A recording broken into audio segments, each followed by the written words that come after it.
At it again. We've got one here from Patrick Bet David, who we've checked out several times in the past. Highly encourage you guys to do so. If you enjoy this video, go right on over to his YouTube channel. Check him out. Give him a follow or subscribe to his channel, I should say. Based on title, this looks to be like a good conversation. Obviously, if you're watching it, then I thought it was. Like, share, comment, hit that subscribe button if you are new. If you would like to support me and this channel even further, and you want to send your boy a care package, you can do so via a super thanks. That is the only way to send me a donation, via a super thanks through the YouTube platform itself, or you can go to DocRichClothing.com and go and check out my merch. All right? Now let's dive in. The right things to campaign on today are unfortunately not winnable. Okay, to get out there and give the message of, here's what we need. You need to go to, no, the other guy's giving me free stuff. You're not. Why am I going to vote for you? I'm not going to vote for you. Like this whole debt ceiling negotiation they're having right now, we'll go into the story next, is they're negotiating about how much money they can spend. Like, just think about it. How much money they can spend. And one side is saying, let's spend less. The other side is saying, no, we got to spend more, right? Okay. The other part also in this thing here is the fact that as an individual, the more independent people there is, the less they want the debt ceiling to be raised. The more independent earners there is, the less they rely on somebody to take care of them financially. Yeah. Think about who is voting for more entitlement programs. Actually think about, do you need entitlement programs? Do you need entitlement programs? Do I need entitlement programs? Do we need entitlement programs? No. Who with a job needs entitlement programs? Actually think about that question. Who is taking care of their family, their wives, their kids, their husbands, their responsibilities? Who wants entitlement programs? The only people that want entitlement programs is what? The people that are not wanting to do the legwork, not wanting to go out there and improve, not wanting to get a new skill set. So as long as they increase, everybody's trying to increase their subscribership. The left, they need to increase the amount of people that need entitlement programs. The more people need entitlement programs, the more relevant the Democratic Party will be. The more people increase that don't need entitlement programs, people are going to one day wake up and say, I'm sorry, step aside, guys. You don't need to solve my problems. I got it. You don't need to take care of my financial responsibilities. That's on me. So, but that's going to take 20 years to fix, and it's going to take that philosophy staying on point. Today, we're living at a time where it's like, well, look how rich that guy is, look how rich this is, look how rich that is. It's so confusing where they want people relying on the government. And they've done such a good job at that, recruiting so many people on entitlement programs. It's very hard. The moment you start giving things away to people for free, like this is the one thing we talked about on the podcast. I don't know if you remember that one book, Toxic, what's the name of the book? Toxic Charity. Do you remember when we talked about toxic charity? The toxic charity, there's 5 things, right? 5 phases of toxic charity when you give. You give once, you elicit appreciation. You give twice, you create anticipation. You give 3 times, you create expectation, okay? Wow. You give a 4th time, it becomes entitlement. The 5th time, you establish dependency, and I would add a 6th thing. The moment you stop giving, you become an enemy. So one more time. You give once, you elicit appreciation. Hey, man, thank you so much for that. That was great. You didn't have to. You give a 2nd time, oh, okay, cool. So it's kind of like you're going to do it again. I'm anticipating. You give a 3rd time, it's expectation. Where is it? You give a 4th time, now you're entitled. Here, let's go. You give a 5th time, you establish dependency, and you stop doing it, you're an enemy. Wow. So imagine if the political party that says, hey, guys, moving forward, we're not going to give anything. You're the number one enemy of the people to the entitled people. Mm-hmm. I don't want to say this too real quick. That's interesting. But I definitely feel like it's facts. And that's one of the big things that the Democrats always have run on, I feel, is giving away stuff for free. Giving away stuff for free. And I've said that before where, like, just the way that I've been looking at things is the Democrat Party sees people as almost pawns on the board, right? And, well, let's put it this way. Actually, let's put it this way. The Democrat Party would rather give a man a fish than to teach them how to fish so that they can never go fish on their own.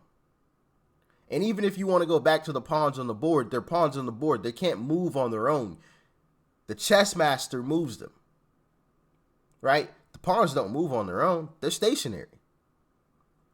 The Democrat, string pullers got to come in and, we're going to put this one here, that one there, moving them around. And I've noticed that for a while. And it's unfortunate because there's a lot of people who don't see that, who don't understand that this is being done intentionally to keep you dependent upon them. Because if you're dependent upon them, you can never turn your back on them. The old saying, y'all have heard, we've all heard the saying, don't bite the hand that feeds you.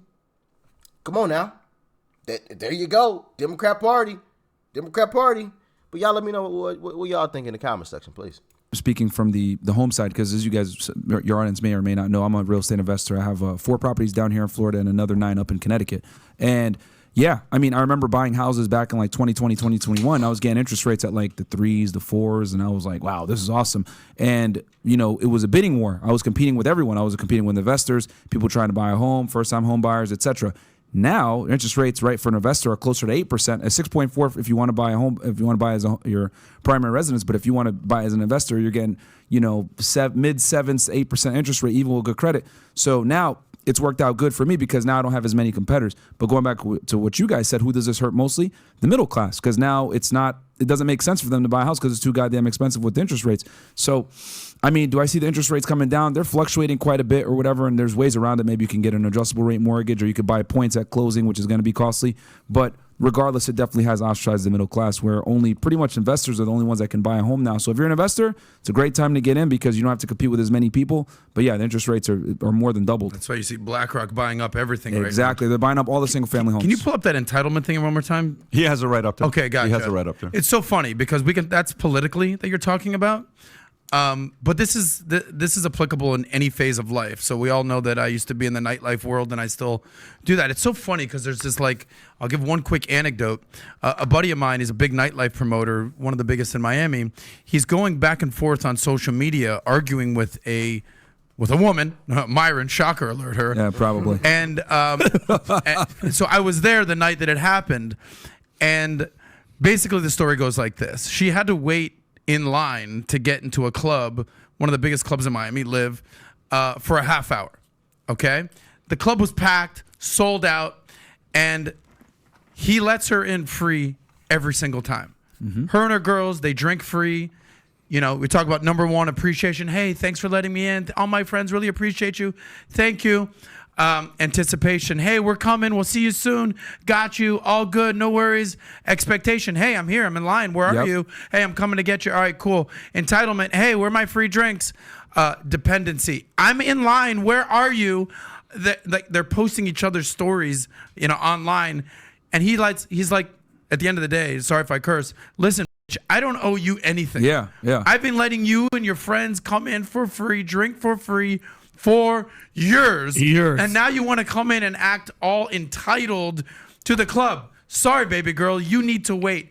F you, this and that. He's like, all right, well, best of luck out there. But that is a real life story of entitlement good mentality. For him, by the way. Yeah. I say good for him for standing up and saying no, go figure it out for yourself. Listen, think about the most annoying people in your life. Okay, or when we've been annoying, because we've also been annoying at times. Whether you were 8 years old, 9 years old, 13 years old, we've all been part of the annoying camp, or we've been part of the camp where people have annoyed you. Think about who is the most annoying people in your life that drain the best energy out of you. Go to those 2 or 3 people. You know exactly who those people are, right? The spoiled ones. Okay, so let's just say spoiled ones. Number 1 is what? Spoiled.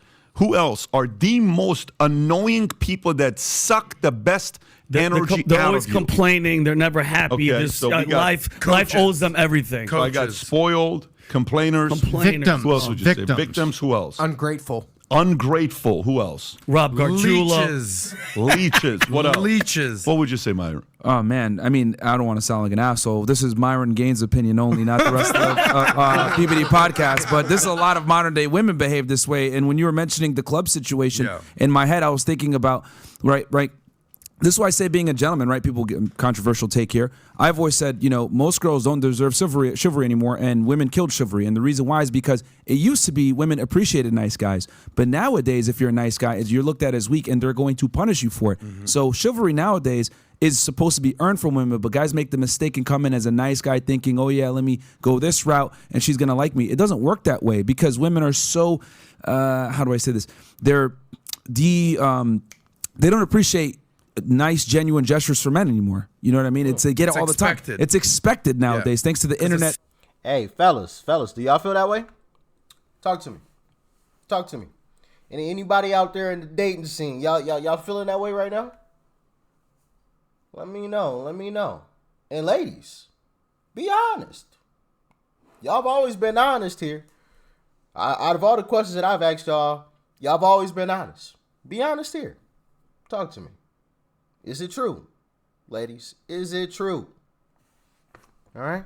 Let me know. Simps have fucked it up for everybody. So thanks to the internet, thanks to social media, thanks to all this other stuff, it's basically made women feel as though I am superior to the average guy. An average woman doesn't think that an average guy is on her level. She thinks I deserve a guy that's at least 3, 4, 5 points above myself, even though I'm only a 5 on the sexual market scale. But the reason for that is going back perfectly with the steps that you mentioned with appreciation, anticipation, expectation, entitlement, dependent. And then if you don't give it to them, let's say you do take a girl on a date and she doesn't reciprocate that attraction. You say, you know what, we're going to split this bill. She's going to look at you as an enemy. Why? Because there's this preconceived notion that you as the guy need to bow down to her. I got in an argument recently with a girl. So hang on a second. Let's go through it. So we got victimhood. Go ahead. We got spoiled. We got complainers. We got ungrateful. We got leechers. We got modern day women. We got entitled. What are we solving for right now exactly? We got bitter. These Question of the most annoying people that suck the best energy out of you. Honestly, at this point in my life, I have nobody around me that's like that. Not one single person. But I don't say that to brag because part of it is a detriment.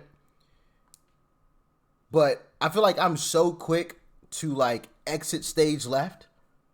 I'm so quick to do it. Like I'm so quick to just stop talking to somebody. Just to ignore the crap out of them. Never go around them. You know what I mean? Like I am fine being alone. I'm completely fine with it. Completely fine. Some people, oh, hey, yo, Rich, you good, man? You haven't... Yes. Fine. Why you asking?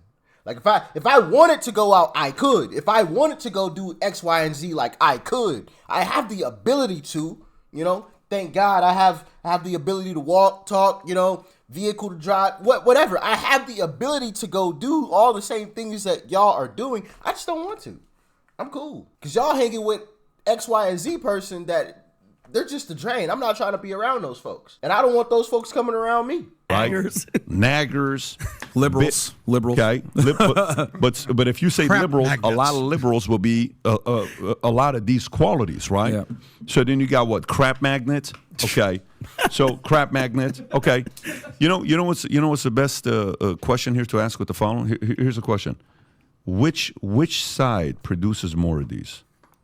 Okay, those who lean on the government to take care of them, or those who are independently taking care of their families? The left is way more. Clearly, the 100%. people. On the left. So how did that happen? Then you know what happens with there? Okay, if the left views the America's kids as their kids, because this is a village. Right? We're living in a village America, right? Whatever you call it. It takes a village to. Yeah. It's not your kids. It's our kids. It's our kids, right? So hang on one second. So if that's the case, then who gets judged for the kind of kids they raise? The left does. You know what kind of people you're raising?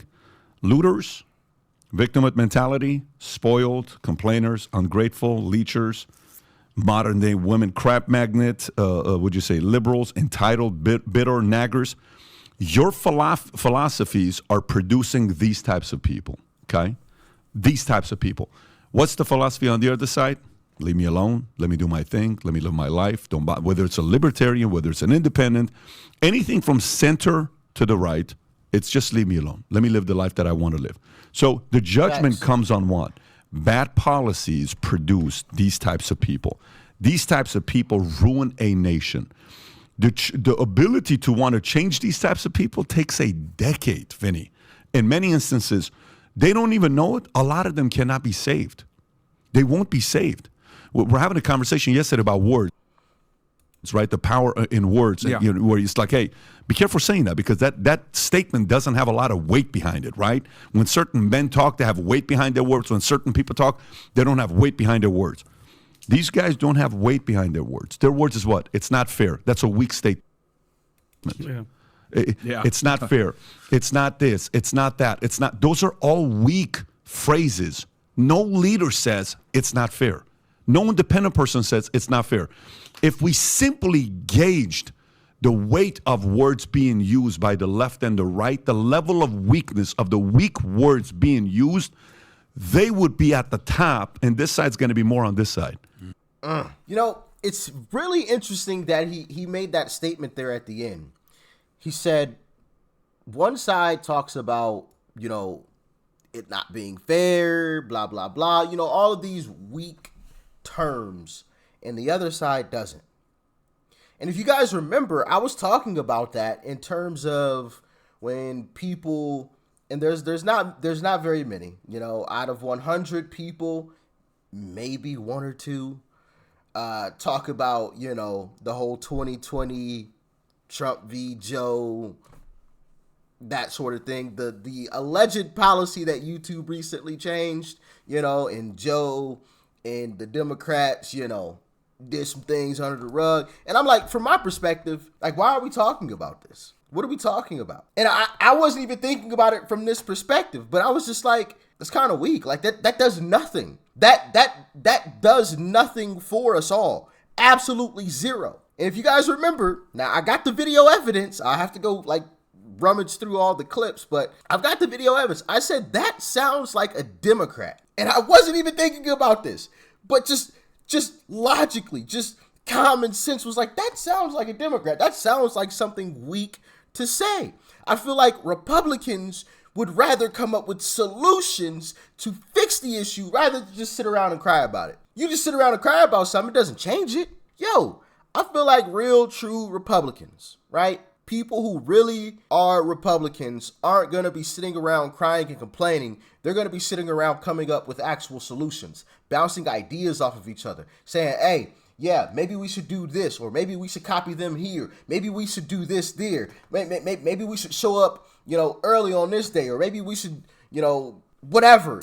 You know, maybe we should knock on doors. Maybe that's what I feel like Republicans should have been doing. And that now that he said that, I was like, wow, incredible. I was thinking along the same lines that he was, and I didn't even know that I was. I wasn't thinking along the lines of, yeah, you know, the verbiage coming from the different groups is totally different. Interesting, if I do say so myself. Do you guys agree? Let me know in the comment section. It's all right if you disagree. That's cool. But let me know. And also, yeah, let's come up with some more solutions. As always, in every single video, if you ever think of a great solution, leave it in the comment section. Because why not? Right? Let's pull out all the legal stops. Let's put out all of the legal stops, okay? But as always, man, if you guys enjoyed this video from Patrick Bet David here, definitely go and check out his YouTube channel. Like I said, he's got a lot of conversations like this as well on his channel. So if you enjoyed it, go and check him out. And if you enjoyed chilling here with your boy, all right, hit that subscribe button, hit the bell next to it so you are notified when these videos drop, okay? And go to Doc Rich.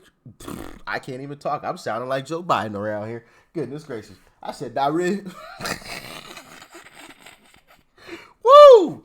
Yeah, that was terrible. Go to DocRichClothing.com. The link is down below. First link in the description box below. And go and check out my merch. Go and support my merch. All right. Shout out to everybody that already has, and to everyone that has sent me a super thanks. And last final question before I let you guys go. Do you agree with this video? Yes or no? Peace and love. I'm out.